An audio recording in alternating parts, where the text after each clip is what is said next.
Ok. Bueno, buenos días, bienvenido Xavier y bienvenido todos los participantes de esta materia, que están en otra materia. Bueno, lo que me pidió Carlos que expusiera hoy para completar lo de las definiciones, que también tiene que ver con los orígenes, va cambiando, de la política social. ¿Cómo fue la formación histórica? ¿No? Vamos a introducir algunos elementos sociopolíticos o socioculturales o culturales y políticos y económicos también de la formación histórica de las políticas sociales. Emblemáticas. Vamos a hablar de los dos casos, por cierto, emblemáticos que tienen que ver con el origen de la política social. Hay un tercer caso, pero que habría que prepararlo de otra forma, porque realmente es una conformación de una política social diferente a estos dos casos, y además estos dos casos, es el caso de Inglaterra y Alemania, fueron los dos países que tuvieron la mayor o la influencia casi que definitiva en la conformación de las políticas sociales, no solamente en toda Europa, tomando en consideración Inglaterra como continente europeo, y aunque ellos no se reconocían como tales, siempre ellos quieren ser diferentes, porque como manejan por la izquierda, y también en Centroamérica, y de alguna forma en los Estados Unidos, aunque en Estados Unidos también la conformación de la política social es bastante diferente. Decía que había un conjunto de países, que los podríamos llamar los países escandinavos, por cierto, de donde viene Spin Andersen, que tuvieron que la conformación de la política social tuvo un comportamiento algo o bastante diferente a estos países. Eran países poco poblados, pero tenían una sociedad conformada con unos valores y con unos principios muy diferentes a todo lo que tiene que ver con los países europeos o con Europa, digamos. También está la conformación de la política social, que he venido trabajando en ello, pero no es el caso. Está más alejado todavía de América Latina, de todo lo que tiene que ver con Occidente, que es la conformación de una política social determinada en los países asiáticos, que también es diferente. Es diferente. Y también, bueno, nos podemos ir a cómo se transformó la política social en Alemania, en la parte del nacionalsocialismo, en la mal llamada, ¿cómo se llama? República Alemana Democrática. Y también podemos irnos a África, pero no da tiempo, es muy interesante, pero se podría hacer un trabajo comparativo. Aquí solo nos vamos a referir a los principales países. Es importante recordarles, ustedes quizás ya lo sepan, que el pasado, todo lo que tiene que ver con el pasado de un país, lo que pasó hace muchísimo tiempo, explica muchas veces y ayuda a comprender el presente. Los patrones de comportamiento que se conformaron y que se fueron algunos cambiando, transformándose del pasado, ayudan a comprender por qué tenemos lo que tenemos. Eso lo digo principalmente por América Latina o para América Latina, pero esto es algo interesante de tomar en cuenta. También algunas veces los patrones de comportamiento, en este caso de la política social, de su conformación, de su construcción, de las luchas, de los añadidos que la política social adquirió con el tiempo, como es el caso de los derechos humanos, señalan orientaciones, no a orientaciones, se dan las orientaciones para posibles investigaciones y estudios que profundicen sobre este aspecto. Esto es importante.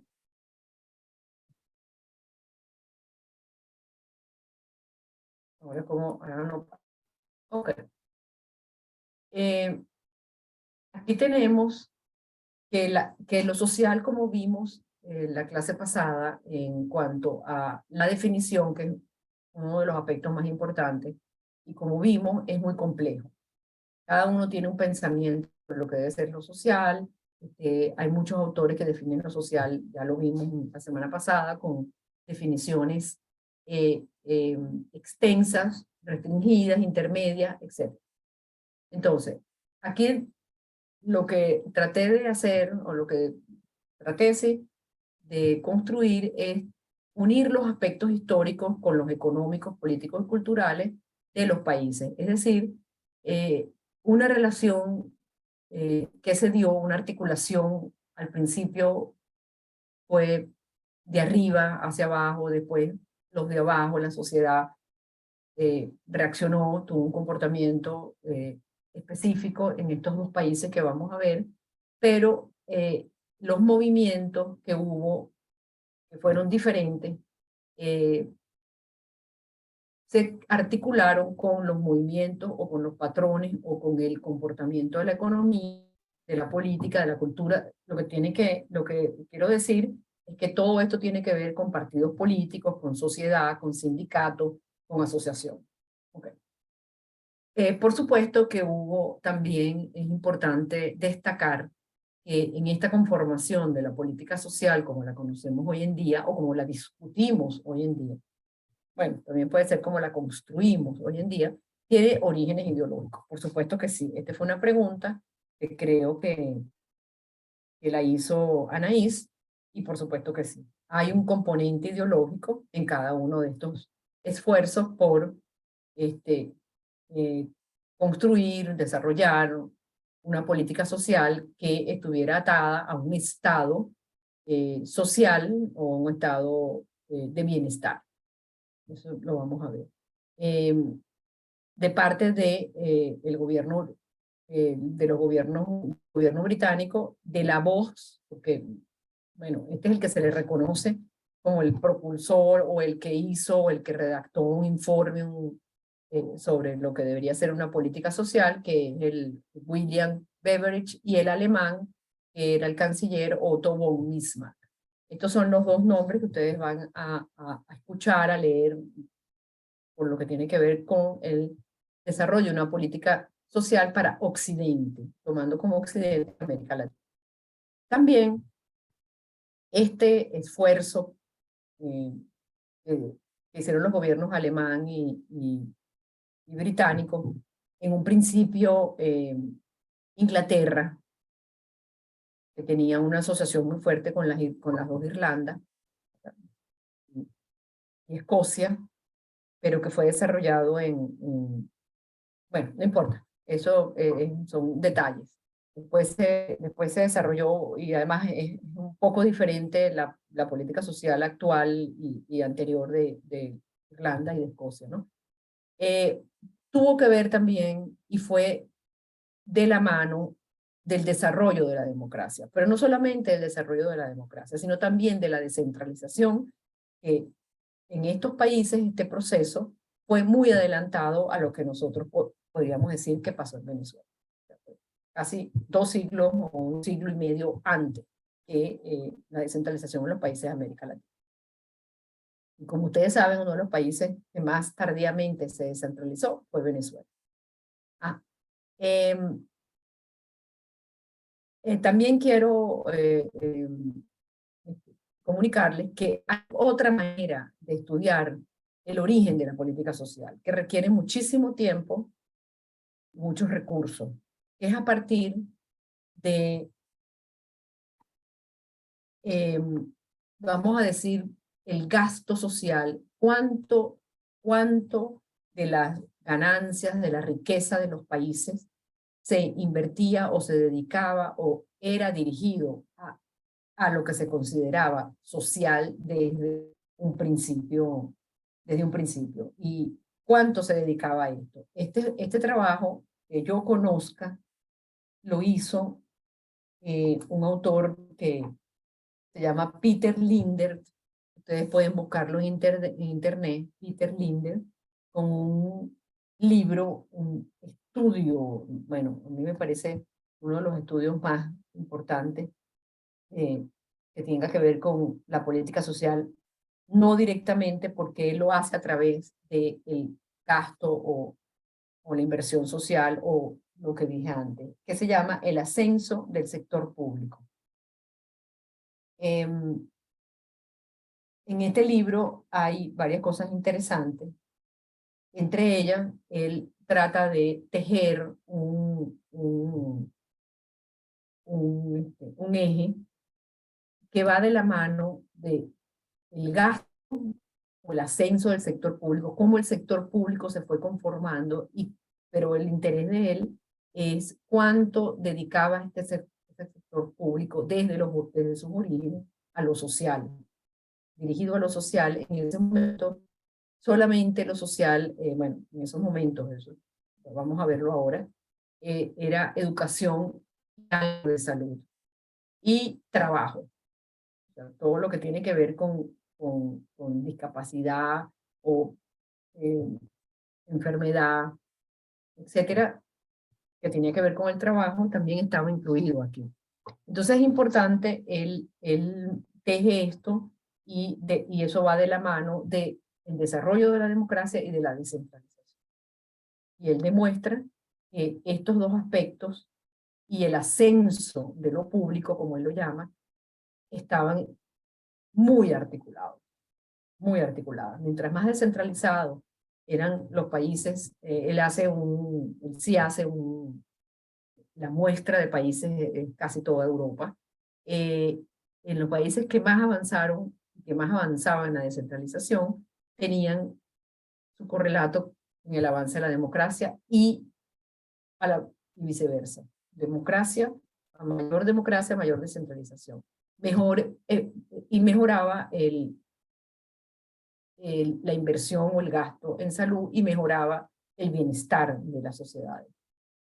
Esto es bien importante, pero ese es otro tipo, otra mirada para desarrollar los orígenes de la política social, bueno, que no es la que nosotros hemos estado transitando, pero que yo se las comento porque creo que es bien importante. Hay un trabajo en Venezuela que tal vez el profesor Carlos Aponte se los mencione en algún momento, que lo comenzó a hacer Miriam Comblis con Luquen Quintana, que se refería a los gastos de cuando antes de Gómez, creo que comenzaba con Cipriano Castro Gómez, que el Estado venezolano, que ya estaba, bueno, se estaba convirtiendo en Estado, ya, según Muriel Piconzara, todavía no era Estado, en qué gastaba sus reales, a dónde iban.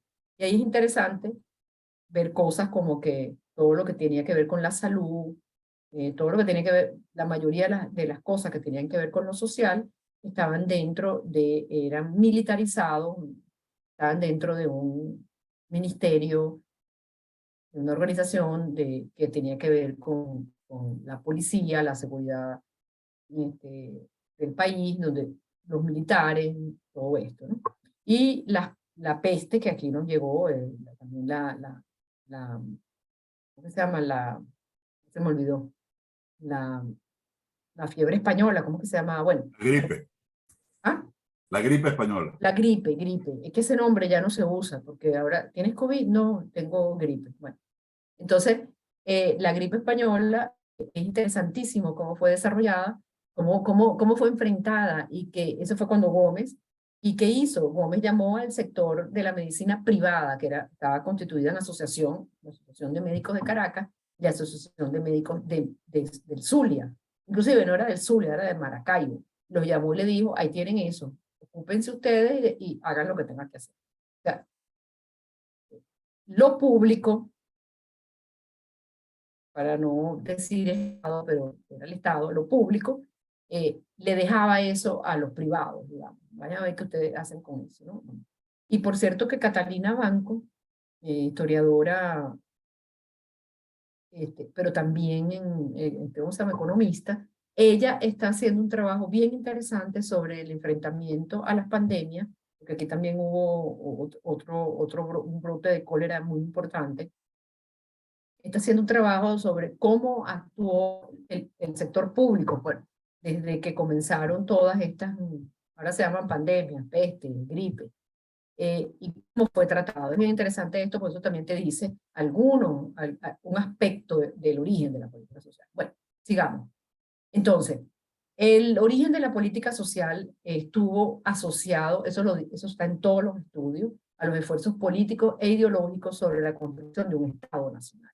Esto va de la mano de la posibilidad de ser un Estado. Cuando ya los Estados dejan las guerras, por supuesto, después viene la Primera Guerra Mundial, la Segunda, y antes de estas, las otras pequeñas guerras que tenían entre países fronterizos, pero se construye el Estado, un ejército nacional, como dice Weber, el monopolio legítimo de la violencia, comienza a suceder un movimiento que es un esfuerzo. La palabra esfuerzo tiene una connotación de lucha, de dificultad, de subir escalones y escalones y descansar y volver.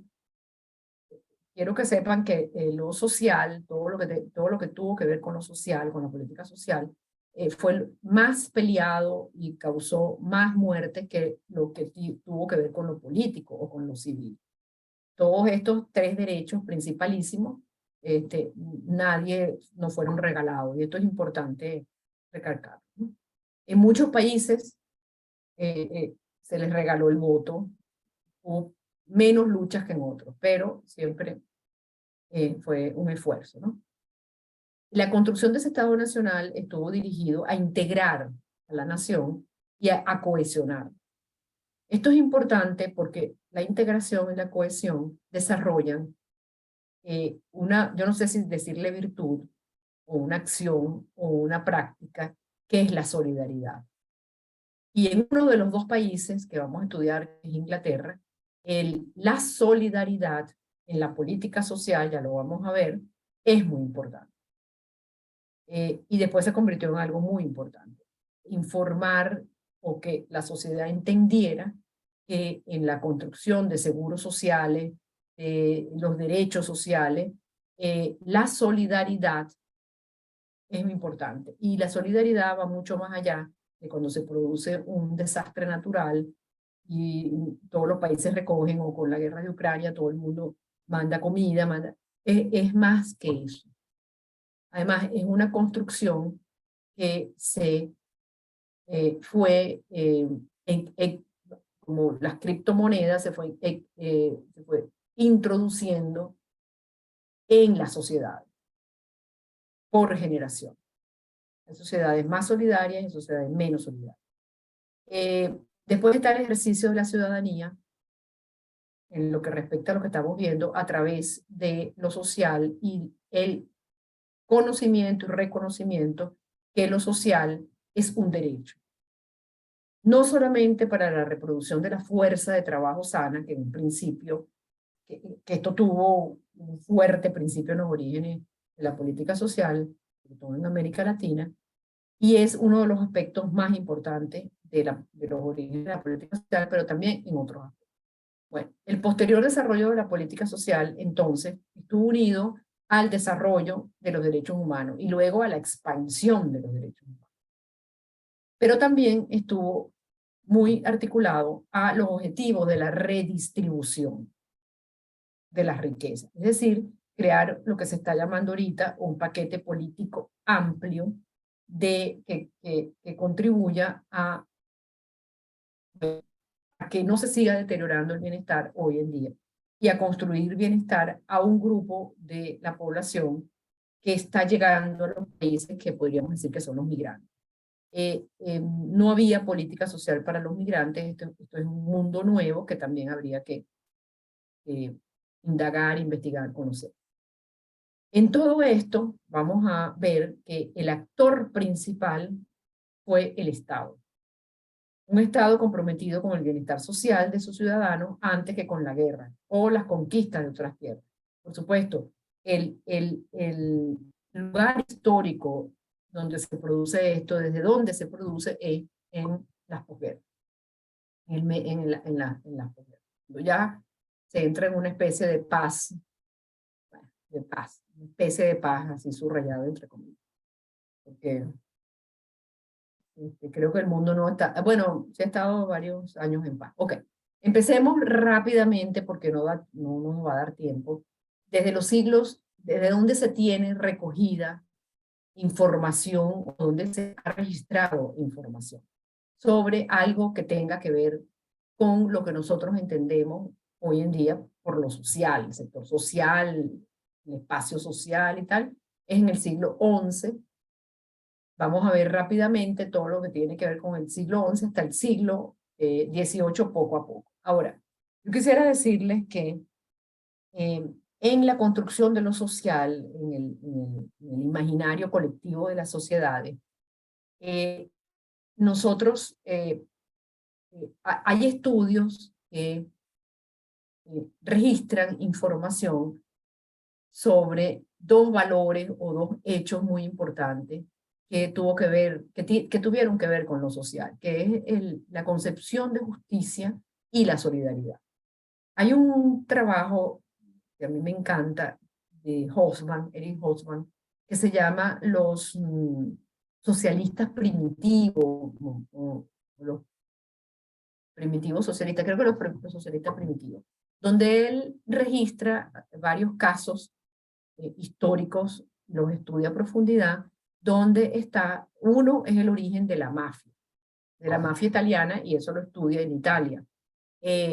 Antes que se convirtiera en la mafia, en la camorra, en Al Capone y todo lo que uno conoce a través de las películas, de la historia, las familias en Italia comenzaron a protegerse buscando justicia frente a un señor feudal, estamos hablando del siglo XI, XII, XIII, XIV, se conformaban especies de mafias, que es la palabra moderna, para defenderse de un señor feudal, de un invasor que les estaba robando toda su comida, todo eso. Ellos empezaron a proteger por familias y se conformaron familias que se enfrentaban entre ellos y se conformó también familias que estaban enfrentadas al poder en ese momento, que eran los señores feudales. Eso fue desarrollándose hasta que se convirtió bueno, en el Padrino, por sintetizar. Ese es uno de los casos que él estudia. El otro caso que él estudia, que para ustedes seguramente es conocido, es el caso de Robin Hood. Hubo muchos Robin Hood, ¿no? Es lo que nosotros, ¿cómo se llama? Kevin Costner trabaja en una de las películas de Robin Hood, pero en Inglaterra, pero hubo muchos Robin Hood, sobre todo en los países escandinavos. Al parecer, según este libro, creo recordar que comenzó en los países escandinavos y comenzó con un sentimiento de solidaridad con los que menos tenían, con los más pobres. Había una cosa que se llamaba el ostracismo, habían bueno, gente que tenía riquezas, que se portaba mal o que lo que sea, y lo sacaba. Pero había gente también discapacitada, mendigo y tal, que lo sacaba. Se reúnen todos ellos y piensan que hay que ser solidarios con todos los que tengan la misma condición. Y entonces ahí comienza los Robin Hood, y eso podría ser algún antecedente de las ONG, de todas estas asociaciones que se conforman bajo un manto de solidaridad y de justicia. Hay otros casos allí, es bien interesante, porque él va desarrollando en cada caso un, no sé, sentimiento, valor. Yo recuerdo el de justicia y el de solidaridad. El libro, bueno, yo lo saqué, ya no lo tengo en la casa, pero lo pueden buscar. Es bien interesante. Bueno, entonces a partir del siglo XI comienza un florecimiento de la ciudad, comienza el desarrollo del comercio y comienza un crecimiento demográfico. Esto es bien importante, el crecimiento demográfico, porque la riqueza, bueno, no alcanzaba para todos, porque el crecimiento demográfico a partir del siglo XI fue bastante acelerado. A pesar de las enfermedades, a pesar de todo lo que pasaba en Europa, en estos países, tenía muchos hijos. Y la pobreza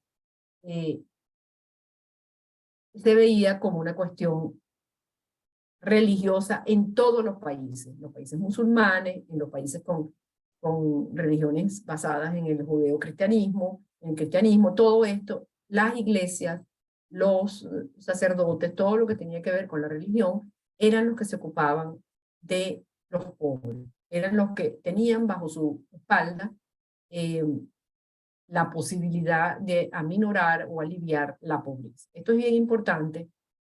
Bueno, esto es bien importante porque las iglesias siempre han tenido una relación importante y de poder y de lucha por el poder con el poder político antes de la conformación de los estados.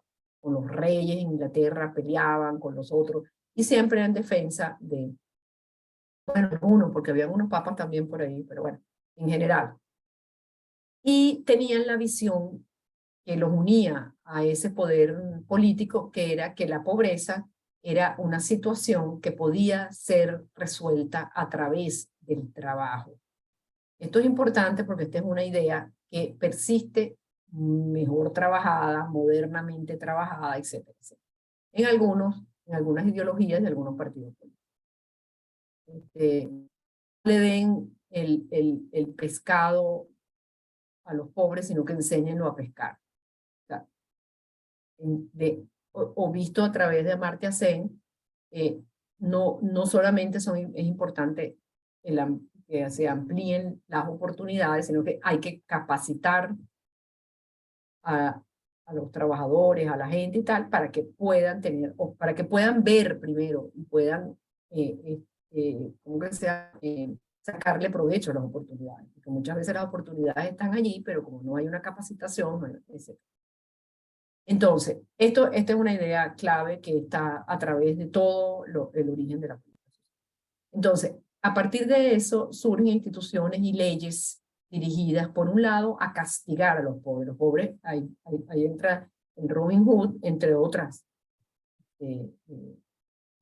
ejercicios que se hicieron en diferentes países, que nos llaman Robin Hood en todo, que había que sacar a los pobres de las ciudades, eso daba mal aspecto y tal, entonces se empieza a castigar al pobre. Y por el otro lado, a controlarlos, ubicándolos en actividades productivas. Y ahí es que comienza la ley de pobres y los workhouse en Inglaterra, los talleres nacionales franceses, talleres textiles, los hospicios en España, y así uno va buscando en cada país, había una institución que recogía, reeducaba, etcétera, a los pobres.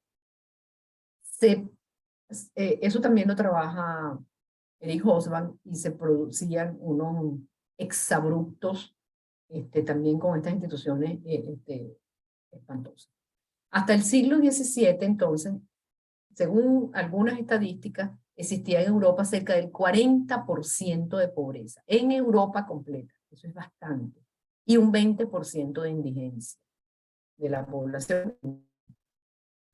Para el siglo XVII existían, las calles estaban llenas de campesinos sin tierra, obreros sin oficio, soldados, profesionales, mendigos, que se trasladaban de una ciudad a otra, huyendo de la pobreza y de las epidemias, buscando su subsistencia.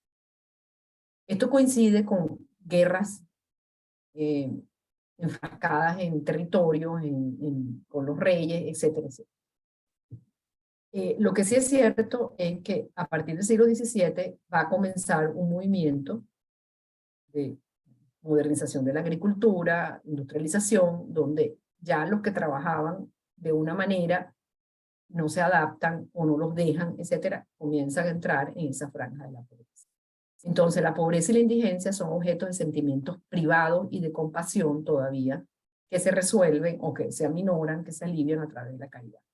Se condena la mendicidad y los que la practican son tratados como delincuentes. Se toman medidas represivas policiales para controlar la práctica de la limosna y la indigencia. Les puedo decir que en muchos países está prohibido la práctica de pedir limosna. Inglaterra es uno de ellos.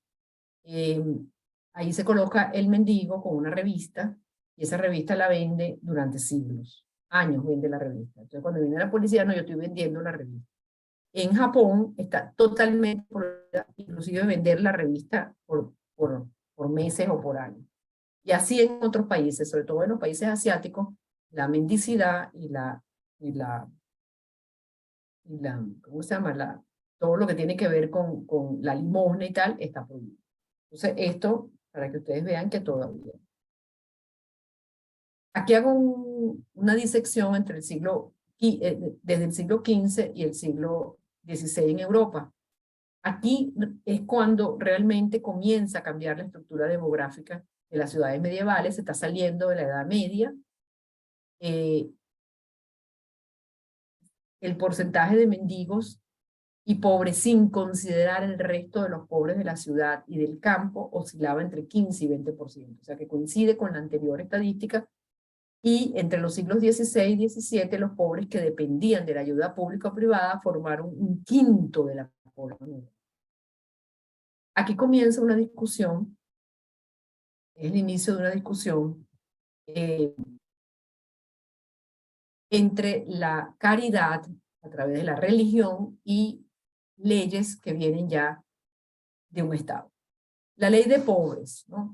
Esta ley de pobres tuvo muchas reformas. Comenzó la primera en 1601 y creo que la última reforma fue en 1834. Esta ley de pobres empezó siendo redactada, no fue fácil redactarla, de la reina Isabel I y tal. Ella creo que comenzó con Victoria, con la reina Victoria. El origen es una cierta lástima por los pobres. Victoria es una de las primeras reinas que comienza a salirse del palacio, a ver a la gente, era muy joven, etcétera, etcétera, y comienza a ver la pobreza que hay en su reino, pues en sus súbditos. Pero comienza con lástima. Pero todos los autores que estudian los orígenes de la política social consideran que el pre-antecedente del estado del bienestar en Europa y sobre todo en Inglaterra, principalmente en Inglaterra, tuvo que ver con estas leyes. Esta ley de pobres, la primera ley de pobres. Esta ley de pobres era ayudar económicamente a los pobres, pero claro, la ayuda económica era que tenían que trabajar, era a través del trabajo. Los niños comienzan a trabajar, los enfermos en lo que pueden o los incapacitados también trabajan. Todos los que querían o los que necesitaban tener una ayuda a través de la ley del pobre debían de trabajar. ¿Okay? Hace referencia a una serie de normas y prácticas que conjuntamente formaban un sistema de ayuda legal. Esto se convierte en algo legal, una ley que no es sino que tiene una cantidad de aspectos bien importantes. Y es una ayuda legal pública a los pobres ingleses, que era financiada principalmente a través de los impuestos. Esto de nuevo es importantísimo porque es el otro elemento, la otra columna de la política social de estos países, financiadas públicamente a través de los impuestos.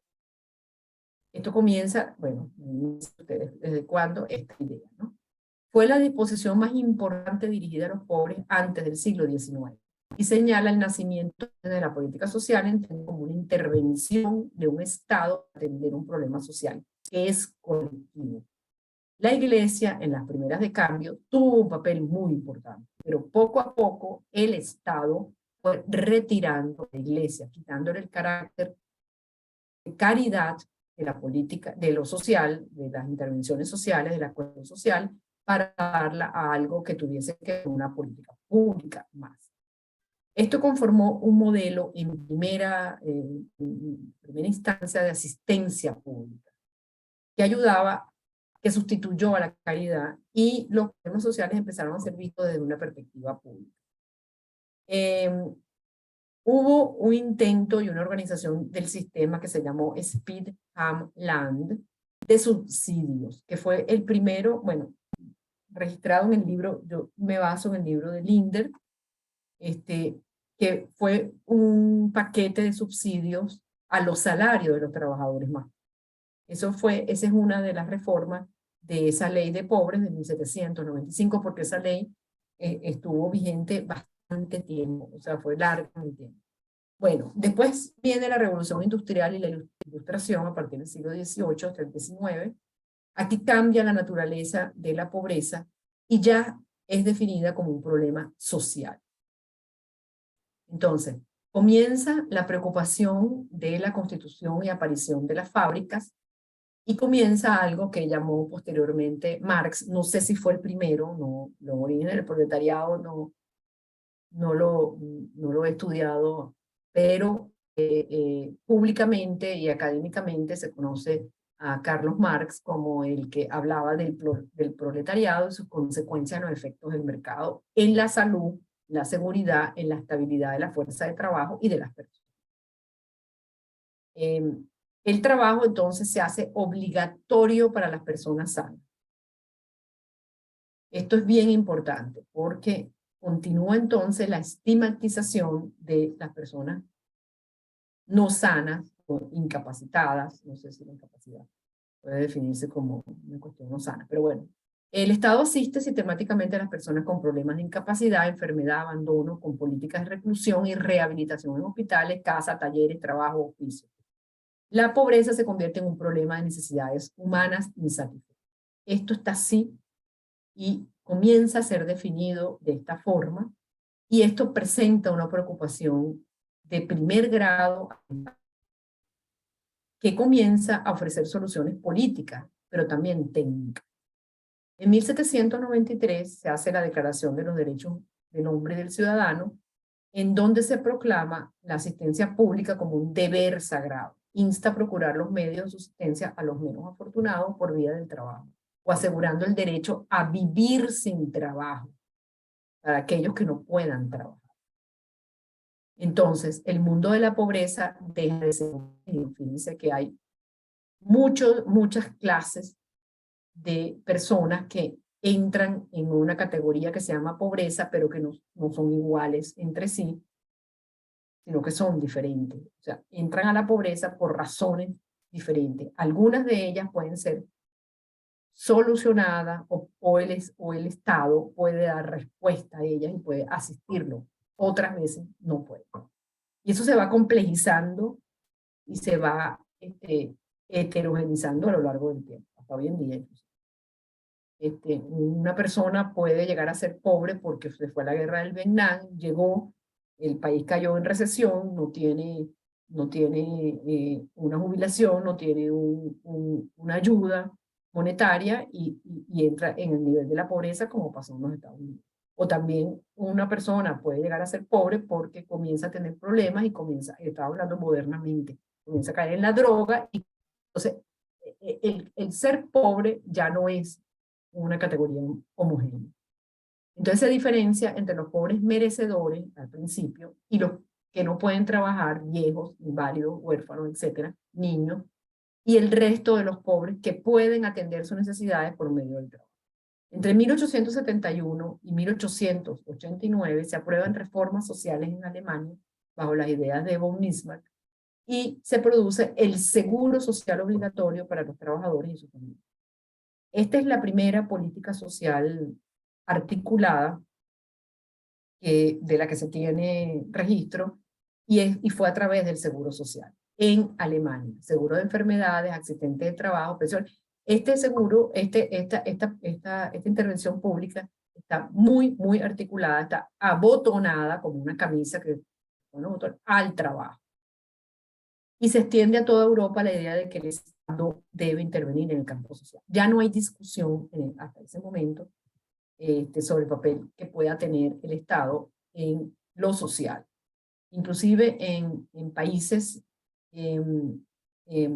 donde lo privado o la sociedad privada siempre ha tratado de resguardarse, como es, por ejemplo, los Estados Unidos o los países asiáticos también. En el siglo XIX, entonces, se amplían los derechos políticos y comienza, ya lo vimos en la clase anterior, el concepto, se empieza a trabajar en un concepto de ciudadanía que viene cada día trabajándose más y siendo más amplio. Bueno, en el siglo XIX tenemos lecturas que tienen que ver también con ideologías, que tienen que ver con movimientos que se dieron en muchas sociedades, que tienen que ver con el manifiesto comunista, el Capital de Karl Marx. se hacen la primera y la segunda internacionales de trabajadores, se expande, eso se da en un contexto de expansión del capitalismo y a la vez en un contexto de conformación de estados del bienestar. Todos estos movimientos y muchos más que no me da tiempo de mencionar, hacen un caldo, una sopa bien condimentada para que hay una ideología o una práctica que se convierte en lo que se llamó el marxismo, comience a tener una influencia definitiva, sobre todo en Inglaterra, Francia y Alemania, que comienzan los partidos políticos venían conformándose desde el siglo XVII, XVI, XVII y XVIII, comienzan entonces a diferenciarse según la influencia de este pensamiento en específico. Comienza entonces, por otro lado, la actividad sindical. Comienzan los trabajadores que se parecen, que trabajan en un sector determinado, a asociarse. ¿Asociarse para qué? Para defender lo que posteriormente se llamó sus derechos. ¿Qué derechos comenzaron a defender los trabajadores? Bueno, el principal fue el derecho al trabajo, pero también a las ayudas sociales, a todo lo que tenía que ver con un derecho social incipiente que ayudaba a que el bienestar no fuera degradado, sino que más bien fuera progresivo. Cambia definitivamente la concepción de la pobreza, que pasó de ser atribuida a causas morales, esto es importante, a ser imputada a causas sociales y económicas. Es el devenir económico y social la principal causa de la pobreza. Y ya definitivamente la religión, aunque sigue ocupándose de los pobres, no es que se retiró definitivamente, no tiene la preponderancia que tenía en el pasado. Cobra fuerza la idea sobre la intervención regulatoria del Estado para encauzar la economía. Ahí vamos a ver todos los autores y de corregir los males que estaba creando el sistema capitalista, porque cuando se producen los cambios en una sociedad, cuando se produjo el cambio del sistema, o como se pueda llamar, como lo llamaba Marx, el sistema de producción feudalista, al sistema capitalista, con todas las transiciones provocan cosas buenas y cosas malas.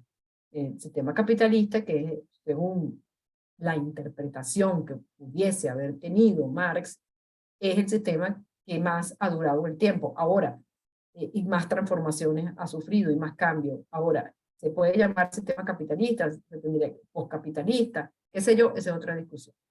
Y la importancia que comienza a tener un sistema político como la democracia es algo determinante para ello.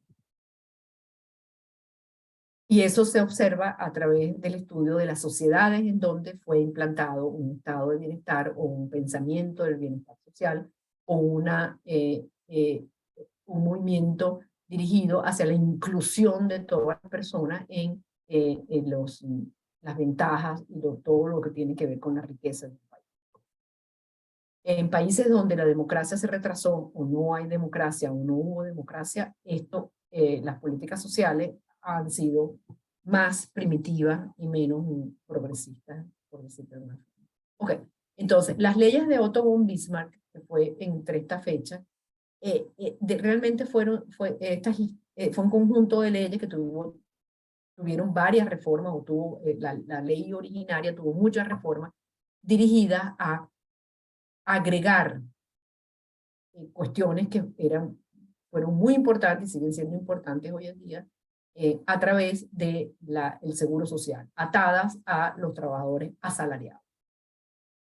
Deja por fuera a los informales, sí, pero esas leyes han tenido muchas reformas hasta hoy en día y los informales están incluidos. Los trabajadores informales, todo el mundo está incluido hoy en día desde el origen de estas leyes. Estas leyes se podrían definir como leyes dirigidas a crear, desarrollar, internalizar, concientizar el derecho social de los trabajadores asalariados. Entonces, comienza con una ley de seguro de enfermedad y maternidad en 1883. Después, esto se agranda con un sistema de protección social compuesto por una ley de accidentes laborales al año siguiente, algo que es bastante rápido, ¿okay? Muy progresivo. Una ley de seguro de enfermedad, jubilación y defunción que mejora la ley de 1883, que fue en 1889. Después se ponen en práctica muchos planes y programas que eran dirigidos a la incorporación de la clase obrera al Estado Nacional. ¿Okay? Este es el primer antecedente de lo que hoy se llama Seguro Social, registrado, conocido, institucionalizado y conformado a través de un Estado y una sociedad que era muy activa y que estaba solicitando, demandando acciones de parte de este Estado hacia los trabajos hacia los trabajadores asalariados.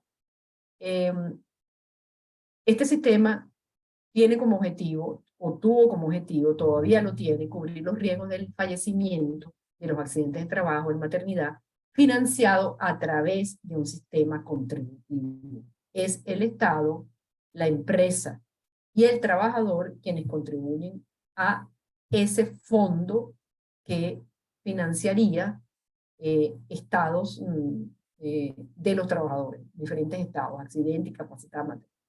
No sé hoy en día, he estado indagando, si esto ya es contributivo, empresa, trabajador, como sería el caso, creo que en Venezuela y otros sistemas. No lo sé, pero en un principio era Estado, empresa, trabajador. Y en un principio fue Estado, luego empresa, después fue medianamente agregándose. La implantación de la seguridad en Alemania se dio por la presión de una socialdemocracia cada vez más radicalizada. El partido político de la socialdemocracia tuvo una injerencia definitiva en las negociaciones y en la presión entre la sociedad y un Estado. O sea que los partidos políticos importan.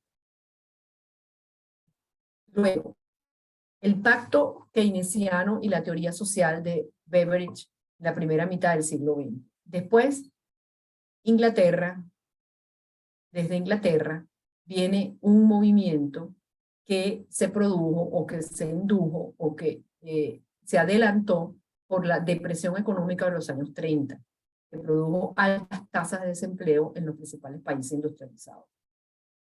Uno de los países más industrializados de ese momento es Inglaterra. Las experiencias de los gobiernos fascistas ya comienzan en Italia y Alemania, la revolución en la Unión de la República Socialista y la Segunda Guerra Mundial obligaron a buscar opciones de políticas que ofrecieran a los ciudadanos derechos económicos, sociales, sin sacrificar las libertades. Esto es importante. Entonces, Beveridge, que había estudiado a Keynes, propone en 1942 desde Inglaterra un nuevo marco público de seguridad social. Óigase bien, sin base contributiva. Sin base contributiva. ¿Ok? Pero sí fiscal. A diferencia de Alemania, estaba basado en los impuestos. Y sigue estando basado en los impuestos. Que a la postre influyó en la definición de los sistemas de seguridad social de la mayoría de los países europeos y latinoamericanos. Se crea un piso igual de beneficio para todos, concebido como derecho ciudadano. Y se crea un fondo solidario. El sistema inglés se basa en un fondo solidario, hasta hoy en día. El mercado cede espacio, la gente sabe que está contribuyendo a un sistema de seguridad social que es para ellos, pero también es para otros. ¿Okay? Que también podría ser para otros. El mercado cede espacio al Estado, son nuevos valores, la solidaridad colectiva y una democracia más inclusiva. Se estableció una nueva relación Estado, sociedad, mercado, se desarrollaron prácticas de solidaridad nacional, lo repito porque esto es sumamente importante, es casi el sostén de este sistema, o era, yo no sé, ha tenido varias reformas. La regulación pública del consumo, la distribución más equitativa de las cargas y el florecimiento de ideas más universales y temas de servicios públicos más igualitarios. En Inglaterra fue por la rápida expansión de la miseria que se llega a este punto. La sociedad civil era más activa que la alemana y el sindicato precedió al partido. En Alemania fue el Partido Socialdemócrata quien moviliza a la sociedad civil y moviliza la constitución de sindicatos. ¿Okay? Es diferente el movimiento entre un país y otro. Entonces, ya terminando, saltándonos un montón de cosas, los estados del bienestar comienzan a asociarse, a vincularse, a articularse con la doctrina de los derechos humanos, desde la segunda mitad del siglo XX.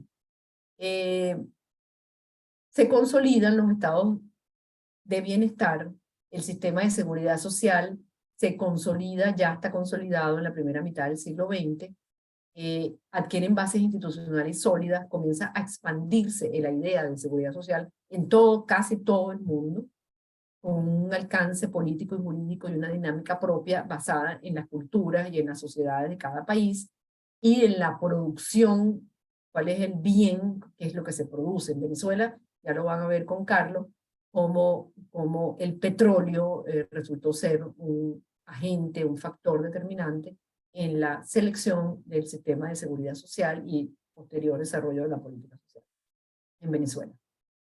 Por supuesto que todo ese periodo de prosperidad y se aumenta y se sucede un aumento constante del gasto social. Los estados de bienestar entonces posibilitan que se consuma todo aquello que se produce.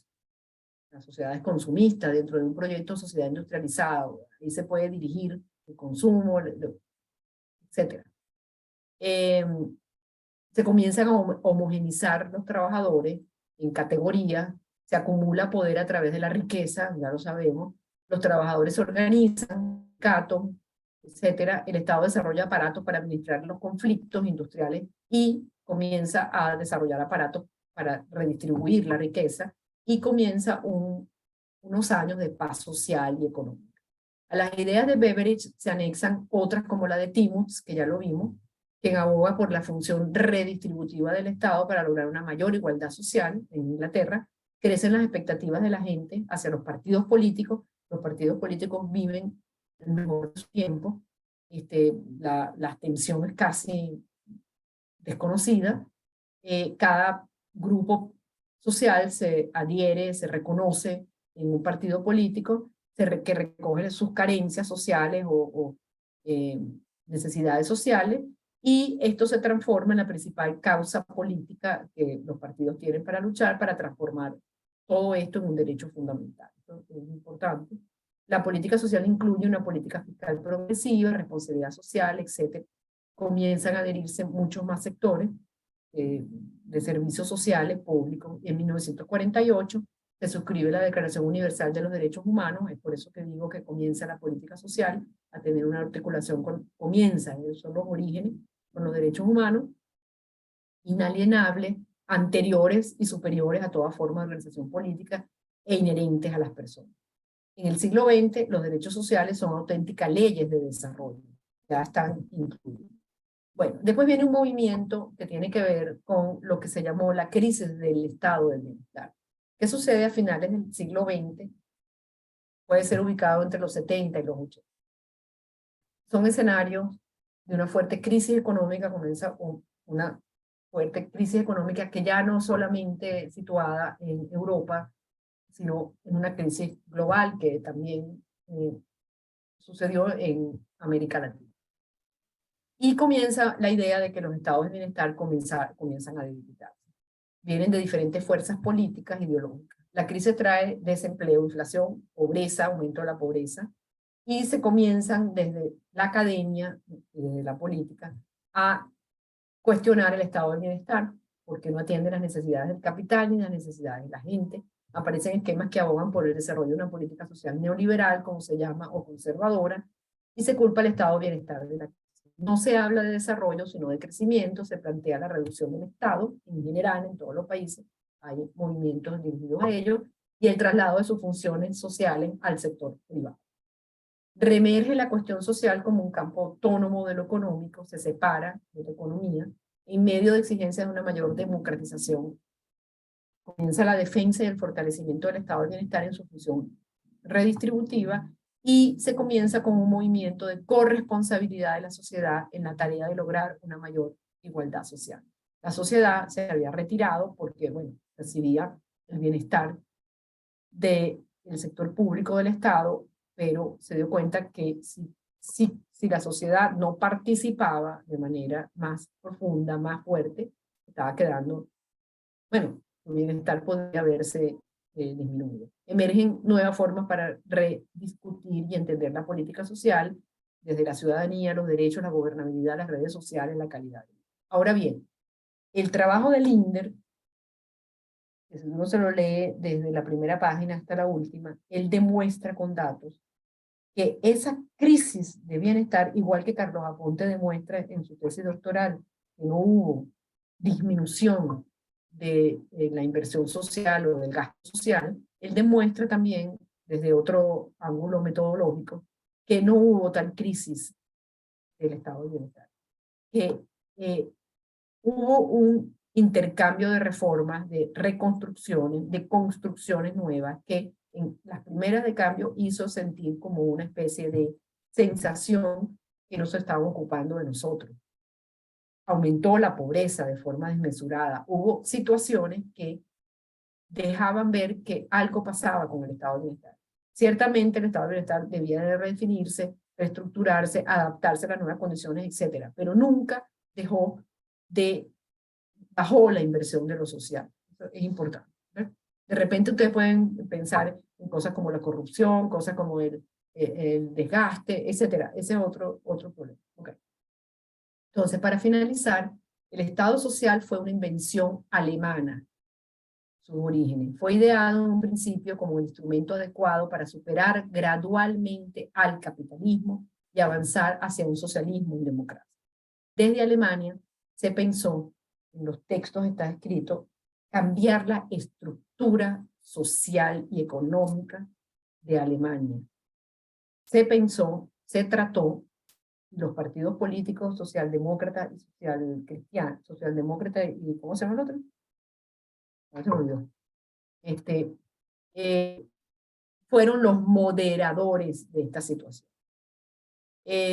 Hubo la sustitución del actual modo de producción en 1876, el Partido Socialdemócrata Obrero se llamaba así, por uno basado en la producción cooperativa. Esta producción cooperativa estuvo vigente hasta la caída del muro de Berlín. La primera ministro, a ver, se me olvidó el nombre. ¿Cómo se me olvidó el nombre de la primera ministra mujer en Alemania? ¿Cómo se llama, Carlos? Angela Merkel. Merkel venía de la Alemania mal llamada democrática y venía de la producción cooperativa. Esto fue una base de un cambio que hubo en Alemania, pero siguió con el seguro social. Esto es importante. El principio constitutivo del Estado social consiste en garantizar al asalariado un mínimo de seguridad en caso de enfermedad, accidente, vejez y a su familia. El estado de bienestar, lo que se llamó en principio welfare state, eso ha tenido varios nombres, fue un invento inglés. Vino de Inglaterra. El objetivo era procurar el bienestar de los ciudadanos para que todos tengan una vida digna. Es decir, que la igualdad, no la equidad, que es diferente, era una de sus bases. No pretendió modificar la estructura social ni eliminar las diferencias entre las clases sociales, como si fue una pretensión primaria en Alemania.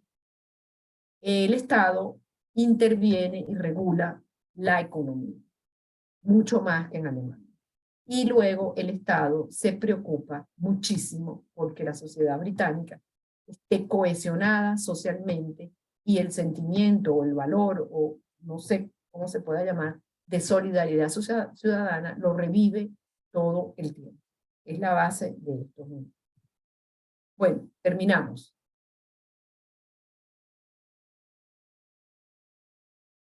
Finalizamos. Oye, no veo a Carlos. No, heme aquí,